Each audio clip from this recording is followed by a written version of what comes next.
I am with Steve K. Where were you born? I was born in Dodge City, Kansas in 1944. So the reason I was there was a war and there was no doctor here in Spearville at that time. So What is your full name? my full name is Steve Henry Knoeber.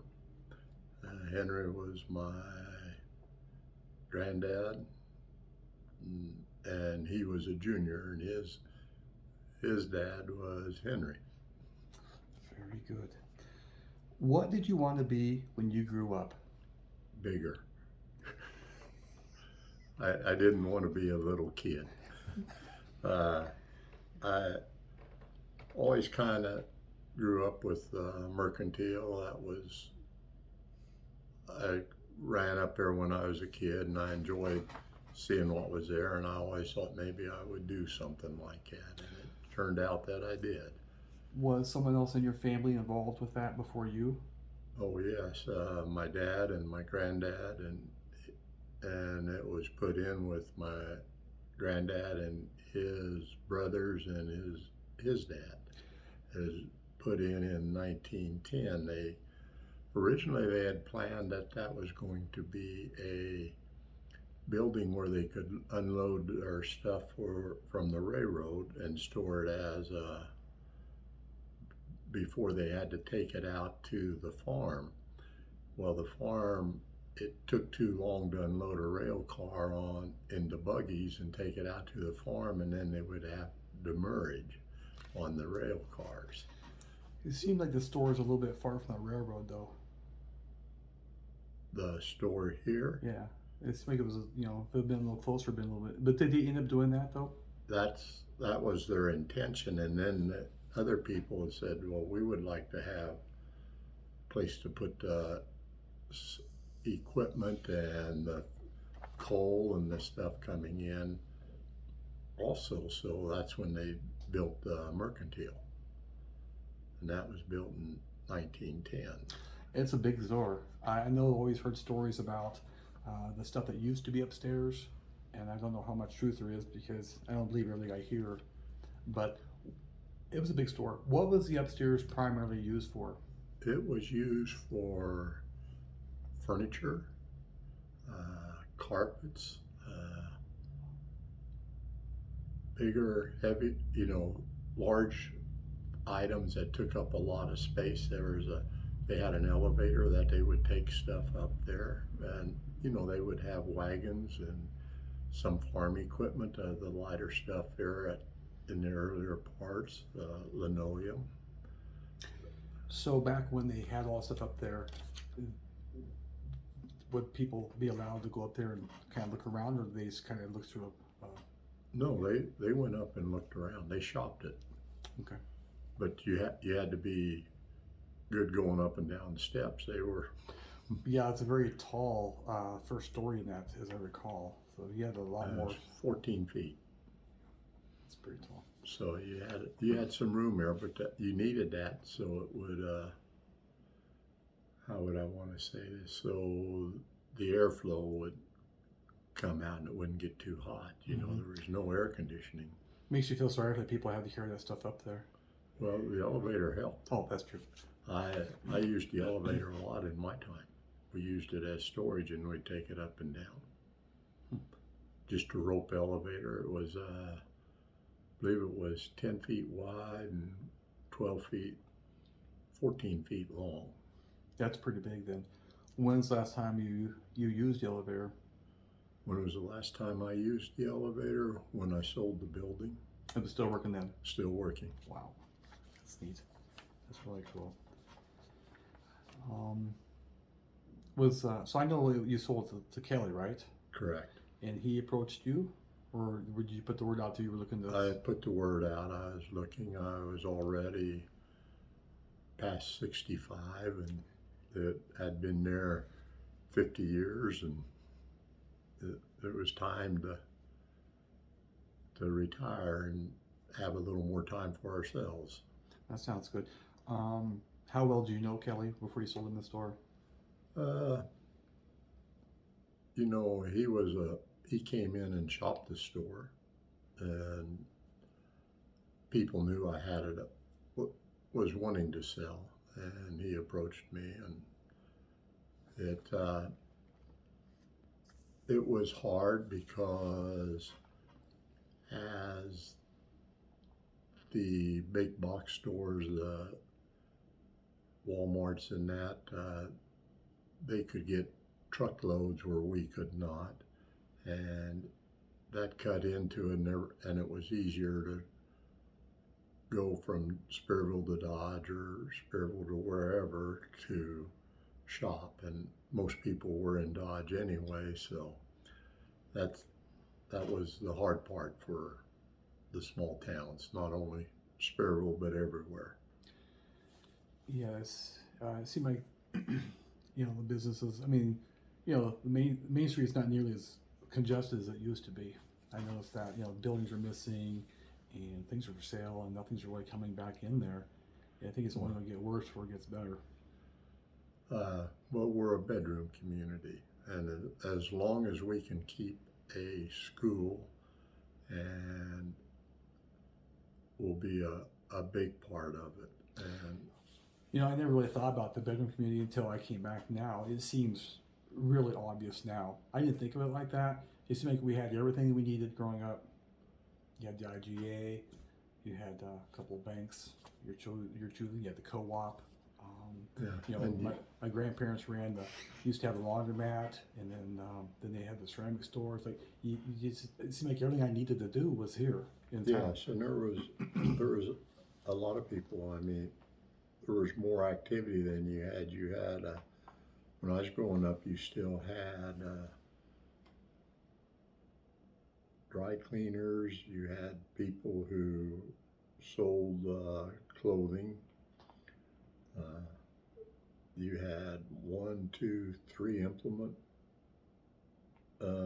building sellers. You had the Chevrolet and the Ford and the Dodge cars that were there. You had a John Deere implement, Ford. That sign for Doozy John Deere's hanging in Kemp's shed. Oh, is it? He got it fixed and put back up. Yeah, well, that's good. Yeah, it looks nice. Very nice. What was your childhood like? Wonderful. Had a wonderful childhood. Would always enjoy going out and visiting the uncles and brothers. They were farmers, and they had their hogs and their chickens and their cattle, and did some farming, and it was always fun to go out and visit them and see what was going on. For fun in town, a bicycle was a wonderful item to have. You could go from one end of the town to the other, and you had freedom to roam. You wanted a highlight of a place to go look at. You more probably don't remember the old junkyard, but that was a Out by Sanko's? Yeah, that was a prime place to go ride your bike and see what anybody was throwing away and what you wanted to pick up and come back. I still have something I picked up from there when I was a kid. Do you? Yes. So it was time immortal. I miss the open pit junkyards. I don't know when they closed it, but I know that it was a good thing. Well, I'm sure it was. I'm sure it's probably probably in the 70s. It was probably closed. I'm sure. Yeah. I don't remember exactly when, but yeah, I remember being out there. But. Oh yeah, well, I do too. Many trips out there. And you'd always sometimes you return with more than you took out. Well, if you threw something away, if you were going to really be nice, you didn't just dump it. If it looked like it could be used, you just set it there and it'd be gone the next day. Yes, that's kind of like the dumpsters we have downtown. The metal dumpster and another dumpster. You got to take a cursory glance once in a while. And unfortunately, I put stuff in there, but sometimes I'm like, that looks pretty handy. Yeah. kind of barter. Swap. Yeah, swap meet. Where did you go to school? I went to school at Spearville, and then I went to college at St. Mary's of the Plains in Dodge. Oh, both schools were good. Did you go for business degree? I did. That's when I went. But more than probably the best business teaching I had was from my granddad, and he made it to the second grade. That's the common sense. Did he? So obviously he didn't have a lot of education. Did your dad have education? He went through high school, but to give you a little history on my granddad and his family, he came out here in I think it was around 1879, 1880. In that time frame, he was 7 years old. So the first year he went to school, but he was not the oldest in the family. So his dad decided that the boys would stay at home and help with the farming and keeping the cattle in, and they could ride their horses and keep the cattle in and that. And then at night when his daughters came back from school, they taught the boys what they were, and they have better handwriting than I ever had. Much better. They probably take it more serious. Yeah, I think they were. They knew that was their way to freedom, was between land and having an education where you could read and write and understand business. Yeah, because not everybody could, and to understand business, that's pretty important too. Well, I don't know if I have to ask about the school stuff, Dan, because the grade school and high school have both been replaced, so that is not really relevant. Well, you know, the buildings are not what a school is.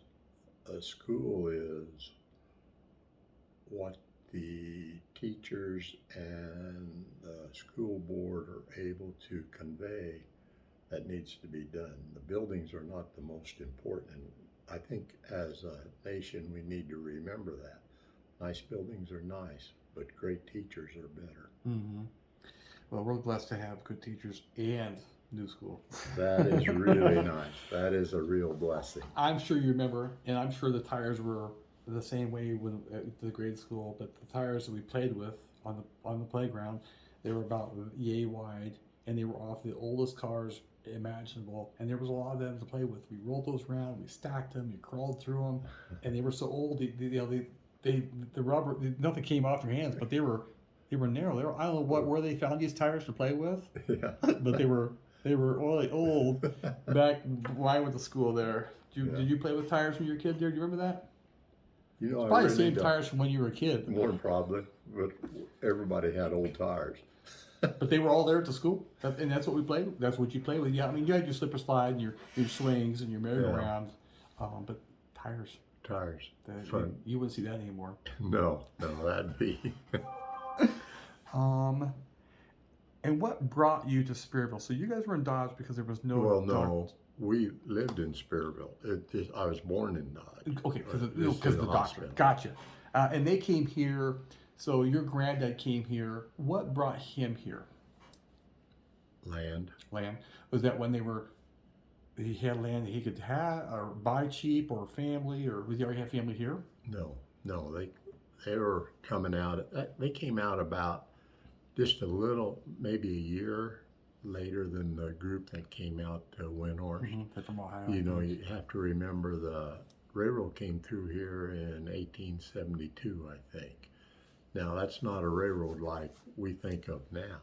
You know, you more probably don't remember all the little stops along the railroad, but that was where they had water so they could fill up. And generally, if you'll look, it was 7 to 10 miles was about as far as some of those trains that were pulling heavy, that they had to get more water so they could keep the steam engine going. So you can make it maybe here to Bellefonte.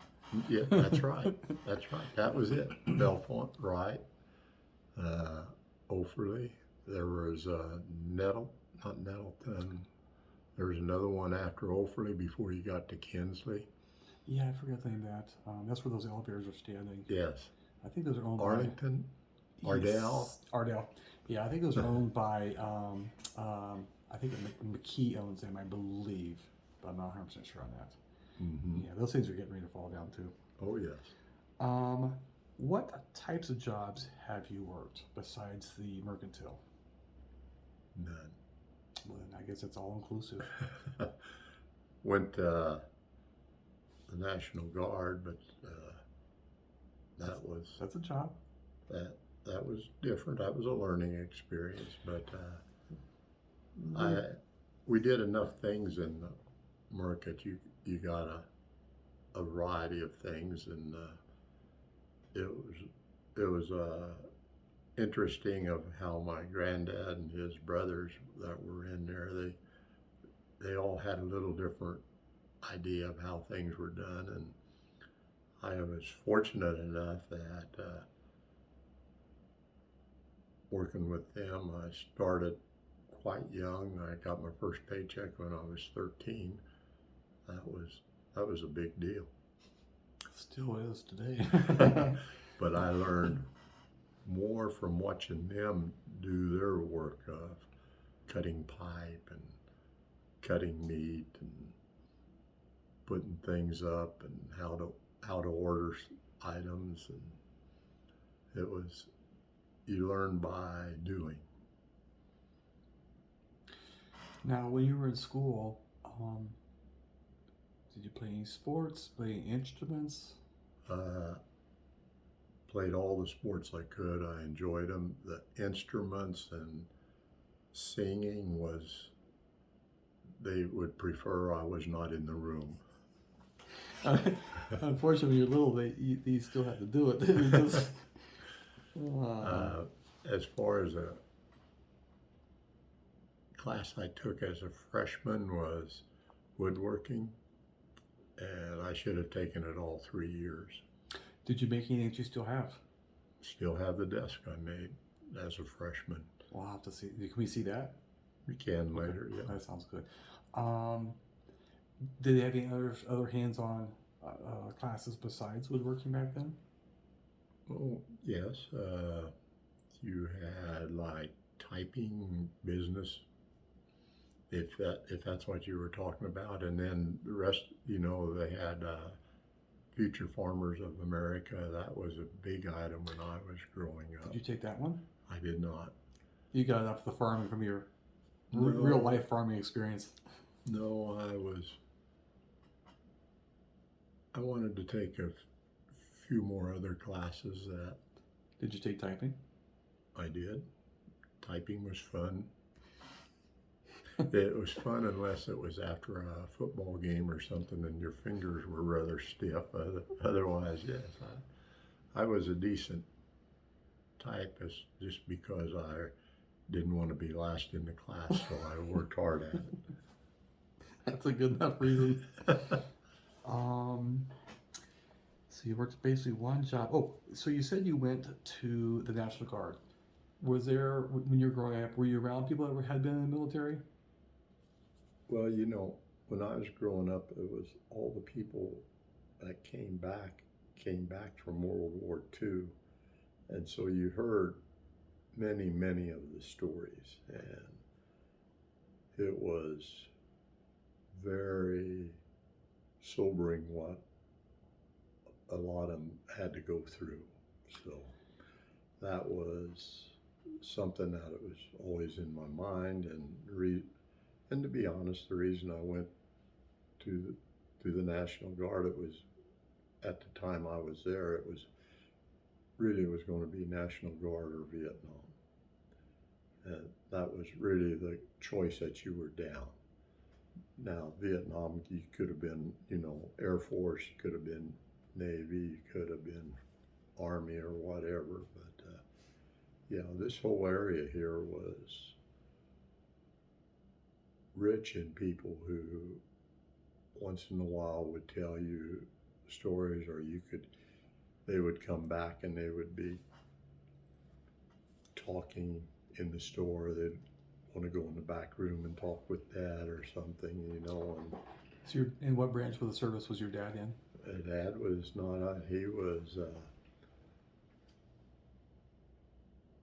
declined because he wasn't physically fit because of flat feet.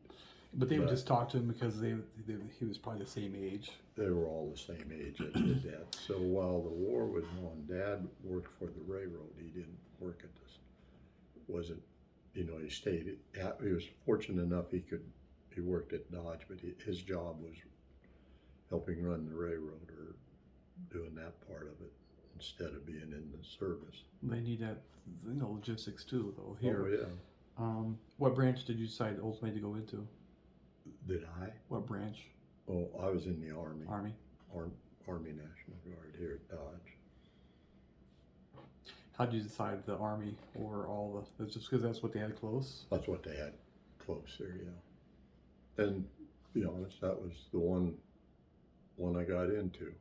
That was, you never knew what was the best thing for anybody. What types of things did you do while you were in the National Guard? Well, I was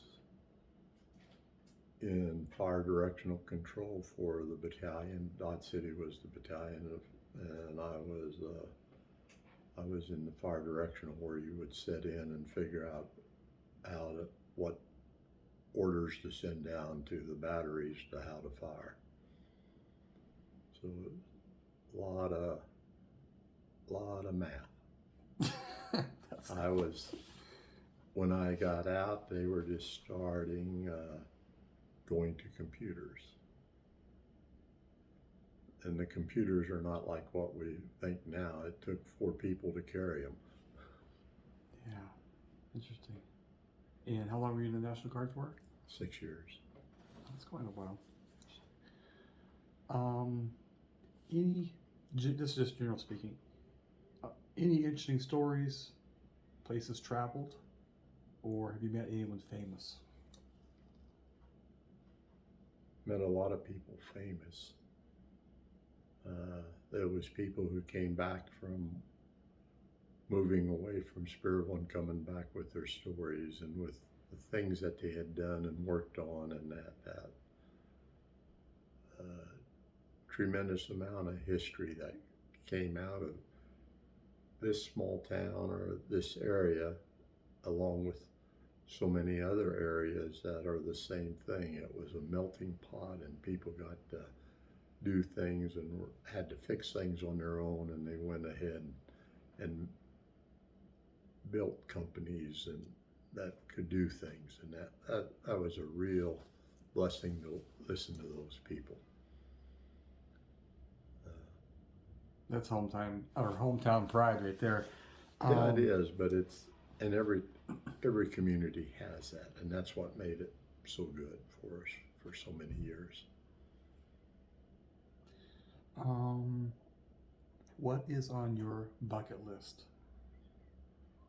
Bucket list? We haven't quite done it yet, but I was hoping to get to most of the state capitals. We've gotten to a lot of them. We have gone to many of the national parks and seen wonderful things. This nation is full of things to see. I can thoroughly enjoy taking a car ride down an old path and stopping somewheres. And I remember one time we stopped at a little town and went into the co-op area just like they would have here, and I wanted to know how was the best way to get to what was the most scenic way to get to the next town. Well, that created quite a conversation with people because they had differences of opinion which was the best way to go. And one fellow that wasn't saying much got up and he said, "I'll show you." He said, "You just follow me and I'll show you where the best way to go is." So it's hitting things like that is really fun. We've covered Highway 50, all but I think it was 16 miles on the East Coast. And why I didn't do that, I don't know. But not at one time, but I mean at different trips. And there's a lot to see on Highway 50. The road on Highway 50 in West Virginia is about as curvy as you can get. But there's many wonderful things to see in this country of ours. I mean, we pick up a patch of a lot of places we go for, little cloth patch. And Julie started out making a backpack, and that was a wonderful thing. We'd have our patches on there and you would visit, but we ran out of room, and now she's got it on a quilt. And there's lots, and it got a lot of almost full. Oh, wow. It's still adding to it. Pardon? It's still adding to We're it. still adding to it. Yeah. It's fun. It's something to kind of see the memory. Wonderful to go back to Washington, D.C., Williamsburg. There's just wonderful places to go in this country. If you take the time to read and go to the museums, it's wonderful. A real blessing we have.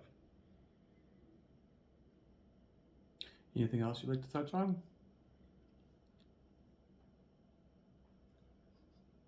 I hope we can always remember the good times that we've had, and remember to be willing to help each other. I think we really need to do that. And that's it. That sounds good. Thank you, Steve.